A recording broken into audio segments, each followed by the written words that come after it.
लेकर आती हूँ। हिना ने अपने बनाए सारे डिजाइन्स कमल को दिखाए जो कमल को बहुत पसंद आए और उसने हिना की खूब तारीफ की। सब कुछ अच्छा चल रहा था और ऐसे ही हंसी खुशी दिन बीत रहे थे। लेकिन फिर एक सुबह। हेलो, क्या हुआ राठी जी? इतनी सुबह सुबह फोन क्यों किया? सर आप जल्दी से आ जाइए, गजब हो गया। अपनी फैक्ट्री में आग लग गई है सर। सब कुछ जल गया सर, कुछ भी नहीं बचा सर, जल्दी आ जाइए आप। फोन पर अपने मैनेजर की बात सुनकर कमल के पैरों तले जमीन खिसक गई। फैक्ट्री पहुंचा तो देखा वाकई फैक्ट्री पूरी तरह से चल रही। तभी एक जलती हुई बड़ी सी लकड़ी कमल पर आ गिरी, जिसकी वजह से वो बुरी तरह झुलस गया। उसे फौरन अस्पताल पहुंचाया गया और यहाँ से सब कुछ बदल गया। फैक्ट्री के काम को बढ़ाने के लिए कमल ने हाल ही में कई सारी नई मशीनें लोन पर खरीदी थी। मशीनें तो नहीं बची, लेकिन लोन चुकाने के चक्कर में पहले कमल की गाड़ी बिकी और फिर घर।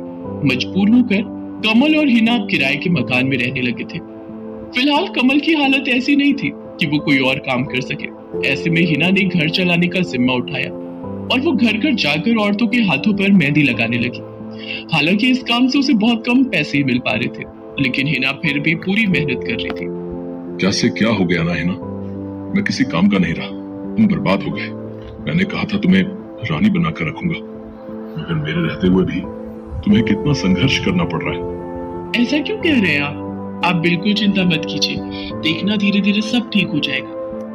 हिना चाहती थी कि वो अपना एक पार्लर खोले, लेकिन फिलहाल ये मुमकिन नहीं था।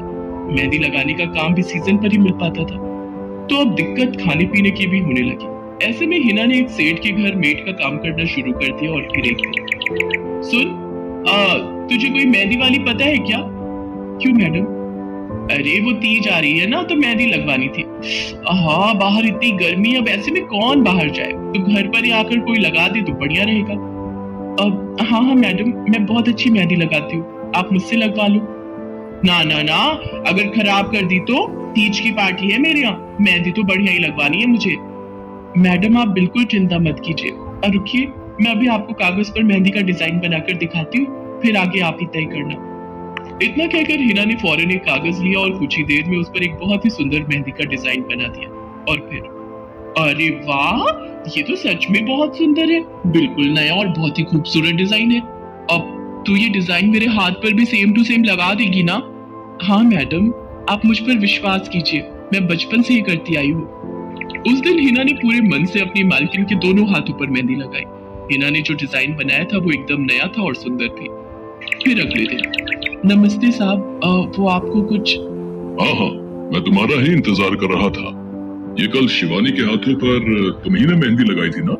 जी साहब, मैंने ही लगाई थी। अब कोई गलती हो गई क्या मुझसे? नहीं, ऐसी कोई बात नहीं है। बस ये जानना था तुमसे कि मेहंदी का वो डिजाइन कहाँ से देखकर लगाया तुमने? कहीं से नहीं साहब, वो तो मैंने खुद से सोचा था। मैं कभी कहीं से देखकर डिजाइन नहीं बनाती।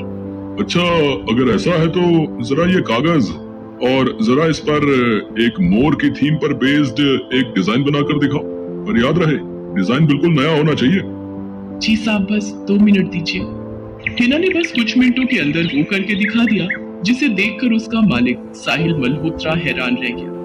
वाह, सच में कमाल है ये तो। तुमने डिजाइनिंग सीखी है क्या कहीं से? नहीं साहब, सीखी तो नहीं, लेकिन मुझे बचपन से ही शौक है मेहंदी लगाने का, तो बस इसीलिए। समझ गया। देखो हिना, तुम्हारा हुनर लाजवाब है और तुम्हें अपने इस हुनर को ऐसे बेकार नहीं जाने देना चाहिए। जी मतलब? तुम्हें पता है ना, मेरी फैक्ट्री में लेडीज कपड़ों के लिए कपड़ा बनता है, लेकिन काफी समय से मैं परेशान हूँ, क्योंकि सूट साड़ियों वगैरह के लिए मेरे पास नए डिजाइन की कमी पड़ गई है। लेकिन अब लगता है ये कमी नहीं रहेगी। बोलो, तो डिजाइनर मेरे लिए काम करोगी तुम? जी साहब, बिल्कुल करूंगी। ये हिना के लिए सपने के सच होने जैसा था। अब वो काम वाली बाई से एक डिजाइनर बन गई। वो साहिल की फैक्ट्री में बनने वाले कपड़ों के लिए हर रोज नए नए डिजाइन बनाने लगी, और इसके बाद साहिल के फैक्ट्री में बनने वाले कपड़े की डिमांड काफी बढ़ गई, और इसके चलते हिना को भी उसके काम की बढ़िया सैलरी मिलने लगी।